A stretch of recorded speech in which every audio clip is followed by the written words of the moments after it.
Welcome to the CDO Magazine's Women's History Month series. I'm Asha Saxena, CEO of Women Leaders in Data and AI, where world leaders come together, advancing the mission of creating a fair digital world with parity and equity. And what a great topic and discussion, really focusing on, especially on the Women's History Month, about why it becomes so critical in the age of AI that we are more conscious about how we are building this world. Today, to have this discussion, we have and I'm really honored, Howard, to have you really starting around this topic at the Women's History Month.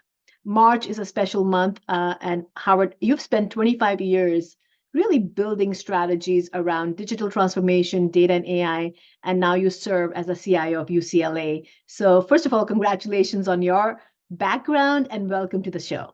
Thank you, and it's great to be here. I appreciate the opportunity. And the topic really today is shaping AI and women's impact. And the question would be why and what role our male allies can play as we are really looking at how women can continue contributing. Yeah, and listen, the conversation about having women in technology has been going on for a while. We've had companies like Women Who Code, Women in Data and AI have been around for a while. But now that when we start thinking about responsible ethical AI and shaping our world, I mean, I think 2023, we really saw how AI impacted not only our world and our tech world, but every single industry, from a child going to school to a student in a college to a consumer who was just a consumer of products. Everybody was talking about AI. So, Howard, would love to hear a little bit about what you have seen as a observer, even though you've been in the industry for so long, of this craziness of AI that happened in 2023. Yeah, I know. I think there's a lot I could say about this. I think the premise starts fundamentally where you started, right? Whether you call it the STEM, getting women involved in technology at an early age, even before you get to AI. And I've been in my current role for about 5 years. I've been in the LA market for that long. And one of the things that strikes me very early on is that for some of the conferences that I go to and that I went to, right, whenever you looked up on stage, it was always traditionally a panel of old white males, right? And I set that as the backdrop because there was a woman who was part of our board and she said, listen, I can't go to these conferences anymore because I just don't see myself represented. And I'll attribute that quote to Helen Norris of Chapman University. She's the CIO there, is a good friend. But just that moment was really a cause for pause. Because when you look at technology, when you look at the events we go to, when you look at everything in the market, if you don't see or feel yourself represented, then how do you ever feel like you can make that contribution? So fast forward to 2023, but I set that as a backdrop because I think that was actually a very eye-opening, defining moment for me as an IT leader who, at this point in my career, is old white male, right? So in any organization, when you talk about how people are represented, how people want to contribute, and especially in AI, where it is now the wild, wild west, and everything just expanded so quickly, that when you look at how we're training models, we look at use cases, and we look at everything that's gone into it. If you take that vision of old white male, just as a placeholder, and say, how were these models trained? How did it get the information? On what foundation were these built?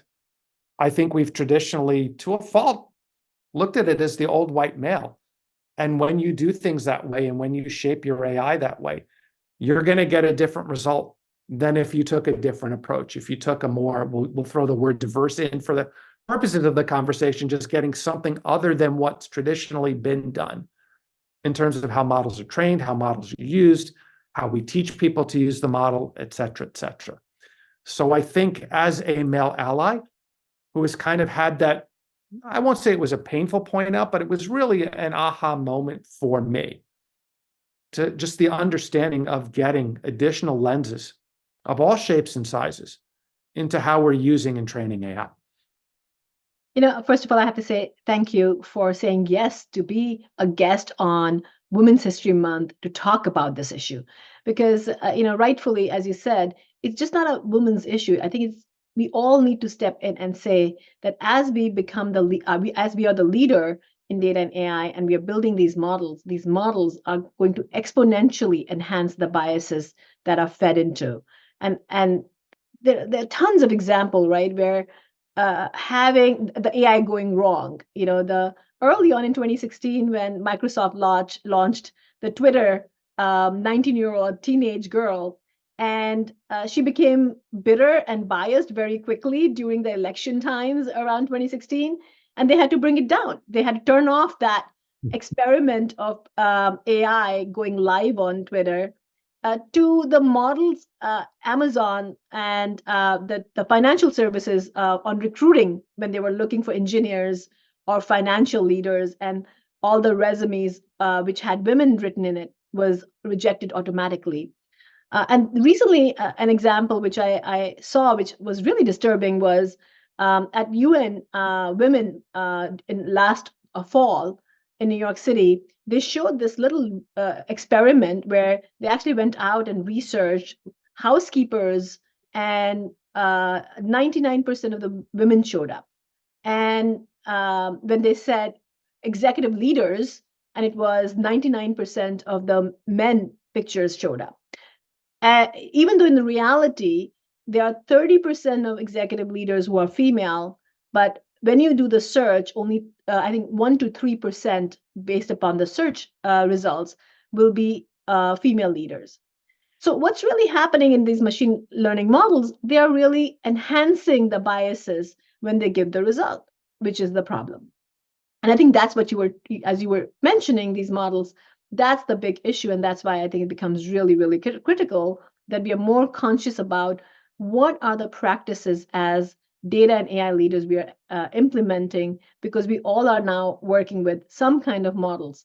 We've worked with mathematical models in the past. Now we're working with language models.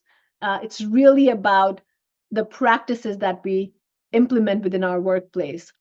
You come from education background now. You're working for UCLA and you've worked for Columbia University before. How do you see the field of education, or the industry education as is going to adopt AI, and the kind of impact AI is going to have as higher ed is scaling AI within their organizations? Great question. And I'm going to set this up for you in a couple different ways. If I go quickly back to the male ally point, Yes. I think higher ed has been much different for me, because in both of those institutions, at Columbia and UCLA, a lot of the leadership teams with which I've been involved have almost been all exclusively women. And that's a much different paradigm. And it's actually a lot of what got me interested in the WLDA organization to begin with, because there's been such diversity of leadership. It's something I need to pay attention to as a day-to-day responsibility, just in terms of navigating my organization. I've been on this bandwagon of chasing AI in higher ed for the last 12 months, probably officially, since ChatGPT came out. I'll come back to an anecdote on it in a second. But the very last project I worked on at Columbia was a chatbot, right? And it was sort of a Rev 1.0 chatbot. It used Amazon Lex. It was natural language processing. And at the time, it was cool, but all it could basically do is answer questions, right? And I think we've come a long way from it just being able to answer simple questions. And that's been among the most fascinating things that AI can do, and especially generative AI can do. So when ChatGPT first came out, my dean called me into his office. He said, "Howard, what are we going to do?" I'm like, "What do you mean, what are we going to do?" He's like, "Well, I put my final exam in ChatGPT and it got a B plus. What is our value proposition?" And I think because it was so new at the time to those who really weren't working in the field, that there was some panic about what it could or couldn't do for higher ed, how we were going to use it, what policy and guardrails we needed to set up. Oh my God, what is this? Are we being replaced? Can we be replaced? To, sort of this narrative that says, okay, this probably isn't that much far-fetched than when professors were teaching math and the calculator came out, right? And then were you allowed to use your calculator on your test? So, we've sort of landed in this place that is still trying to figure out what AI can mean for higher education, right? I think there are a lot of applications for it. I think students are using it and they don't want to tell people they're using it because it's looked at as a form of, in their minds could be looked at as a form of cheating, but I think there's an ecosystem around what the tools can do, how they can be responsibly used, and we can define responsible how we want, but as something that can supplement the educational process used correctly and not looked at as something that's cheating. But that takes a lot of organizational change management. It requires the whole ecosystem of faculty and students to want to change the norm, right? To get out of doing things the way they've done them all of this time and to really apply the learning model a different way. And so that's what we're still trying to figure out, is what use cases make sense for us. Can we have it grade papers? I mean, does that take jobs away from people? Does that create operational efficiencies? Do students want to pay a ton of money to have a computer grade their papers? Don't know. Could we use it for career coaching? Yes. Would we want to use it for mental health? No. Right? Could we use it for research? That's a traditional higher ed use case. Absolutely. I had a student tell me that, well, they give me 100 pages to read, and then they give me a 5-question prompt with 12 sub-questions. That student has figured out how to say, okay, I wrote my paper. Did I answer the question, and did I get to all of those prompts? And that's putting him to the head of the class because he's actually using it in an effective way, right? Does the student really need to read 100 pages of text? Does anybody read 100 pages of text? And can they be expected to summarize it? Or really should we be focusing on, well, here are the salient points that you need to take from that reading. Now you can go figure out how to apply it, right? So I think there are a lot of fascinating places that we can look for how to best use the technology to serve the whole ecosystem well. I think the students will adopt. And quite frankly, I'm at a graduate school of education at the moment. We're training students to go out into companies where they're going to be using this technology. We owe it to them to give them this knowledge of how they're going to use it. Faculty need to change the way that they approach the learning experience, and that's hard, right? Because they have to want to change. It requires them to do something different. It requires them to embrace change. All things that are hard in academia. So it's fascinating to see where all of the roads have intersected so far and where they're going to continue to hopefully intersect and move forward over the next 6 to 12 months. It's fascinating. It's pretty much all I'm working on and all I'm thinking about these days. I feel that if you are part of creating the AI environment for your organization, or you're a consumer of AI, I think we all need to really get our hands dirty as we think about natural language processing.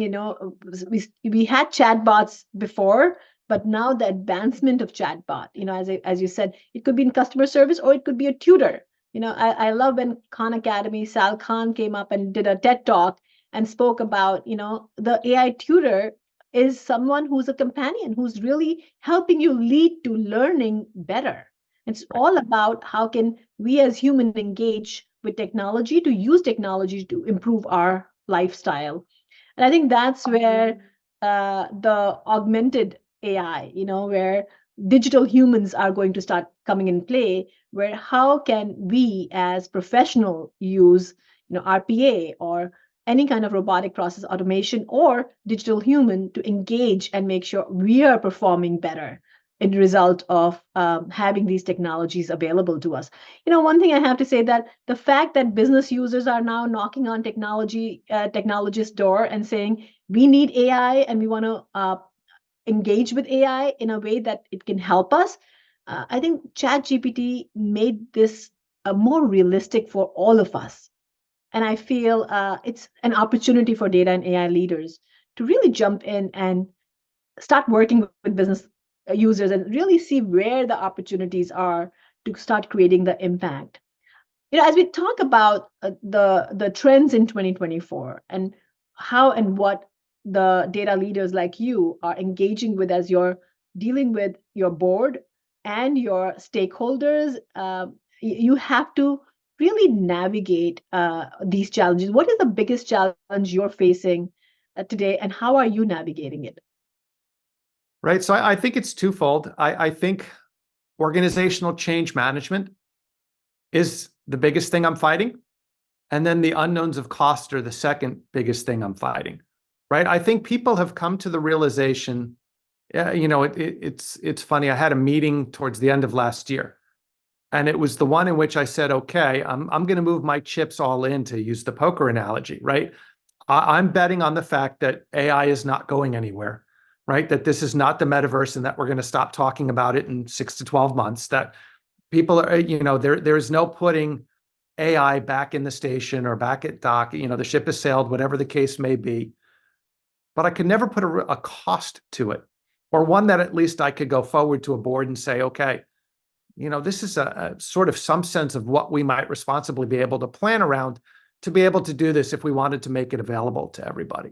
So I think it's cost, it's organizational change management, and then it's doing it responsibly. And responsibly means a lot of things, right?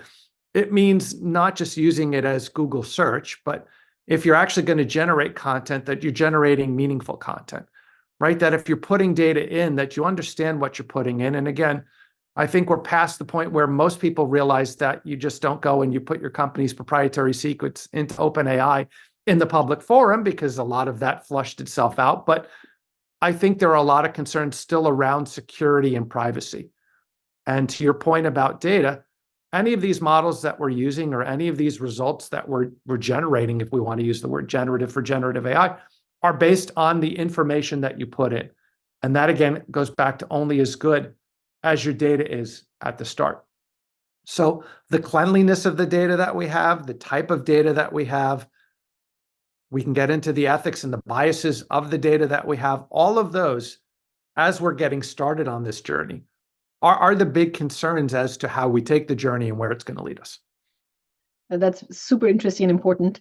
But as we talk about shaping AI, I think we all are somehow participating in shaping AI for the future today.